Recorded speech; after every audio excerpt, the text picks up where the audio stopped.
clankety, clankety, smashity, smashity, kill, kill, kill, die, die, die. This is my review of Gladiator 2. Or, as I like to call it, Gladiator Ew.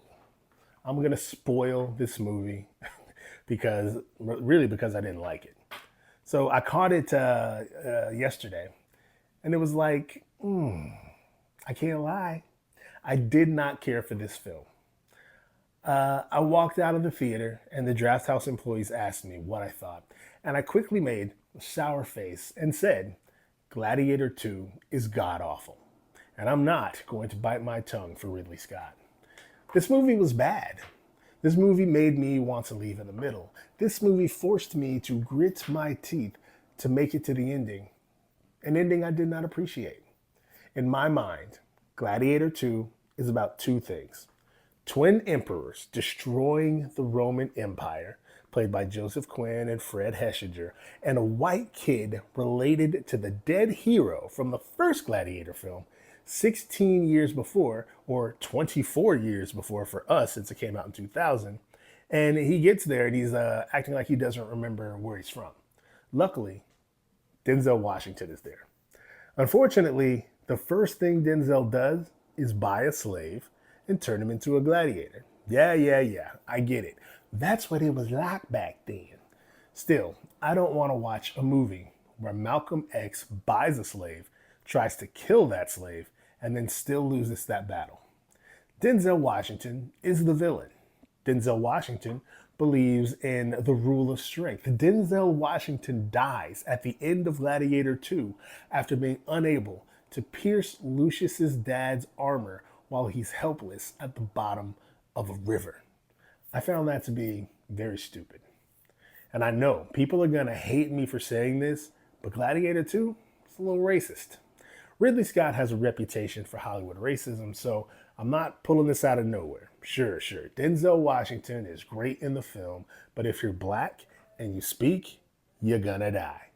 The lead black guy in the city-state Lucius is from loses to Pedro Pascal, a white passing Latino, and wants to die after that. And when he does, he gets killed by monkeys. I'm not saying, like, if I made a movie, I wouldn't be killing black dudes with monkeys. A rhino, sure. I mean, that's less racially coded. But keep in mind, Ridley Scott also made Exodus Gods and Kings, where all of the gods and kings were white and all of the slaves and villains were black. The best part is what Ridley Scott said when he was called out for this. I can't mount a film of this budget where I have to rely on tax rebates in Spain and say my lead actor is Mohammed so-and-so from such and such. I'm just like not going to get it financed. So the question doesn't even come up.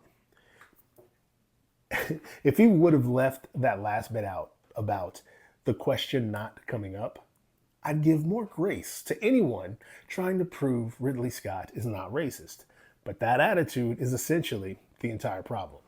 With lines like that, it's like he wants black people to hate him. Just look up Ridley Scott and racism on your web searches, and you'll learn everything you need to know about this. So, Gladiator 2 is about... I'm not spending a lot of time talking about it. I was the opposite of a fan, so I'll break it down as fast as I can. Okay, so, number one. Lucius and his wife Arishat, played by Yuval Gonin, and the rest of their city-state lose a war to Roman general Pedro Pascal. Arishat, an archer with cool face tattoos, takes a shot to the heart, while Lucius gets hit in the head with a blunt object in the middle of a fight that has swords, arrows, and trebuchets. Number three, Lucius and his black leader in their African military are transported to Rome, and that black leader unalives himself by a monkey while Lucius fights so well he gets bought by Denzel Washington to be his gladiator. Black men getting killed by monkeys is not demure. Rome has twin Neros, and it's really cool how they like look worse every time you see them. Like in every scene they're in, they always look worse and worse and worse until eventually, we'll get to that.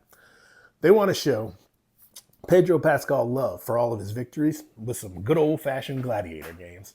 Uh, and Pascal can't say no to them because they'll kill him.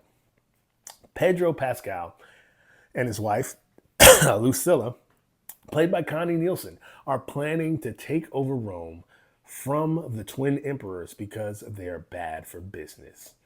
Denzel Washington plans to make Lucius his instrument so he can take over Rome because these twin emperors are bad for business.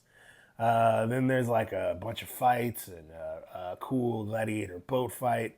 And then Connie Nielsen realizes the barbarian is her son, Lucius, because he dropped some poetry on them fools after a fight that Nielsen's father, Marcus Aurelius, used to drop when he was alive. That also means he's Russell Crowe's son from the first Gladiator.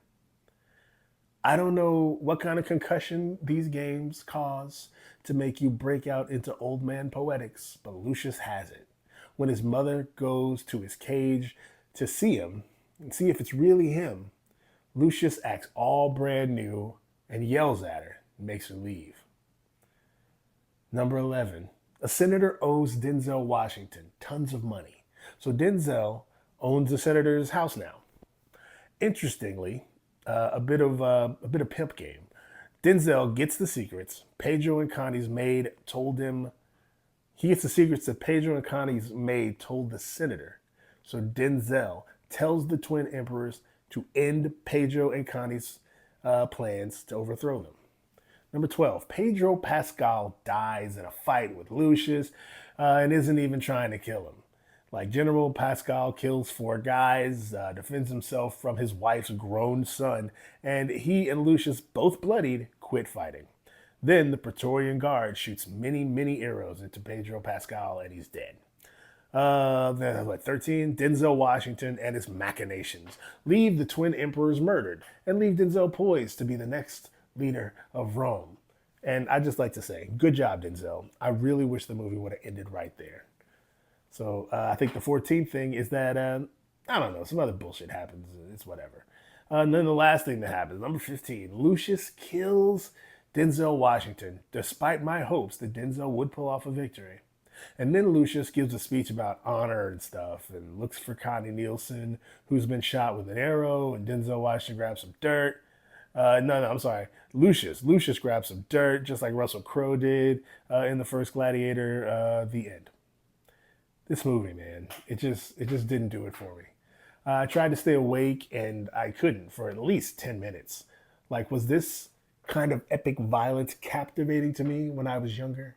Like, it had to be, right? Like, now violence like this just doesn't mean anything to me. When I think back to the first Gladiator in the year 2000, I was at the University of Texas. This was a free movie for students, so the studios could get our thoughts, I guess. This was a world where the internet was young, there were no social media networks, and 9/11 hadn't happened yet. Perhaps that's the difference here.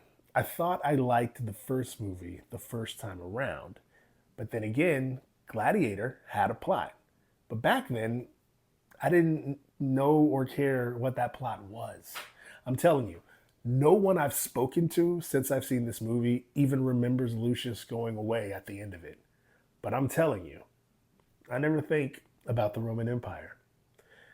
There was lots of epic violence, and maybe that's more fun at 18 than it currently is at my older, more distinguished age. But the violence, like the Gladiator Rhino murder, it's still cool to watch, but New Gladiator made me rethink my position on the first Gladiator. I think it kind of sucked too. I guess so. The big question is, should you go and see Gladiator 2? Absolutely not. It's slow. It's Roman.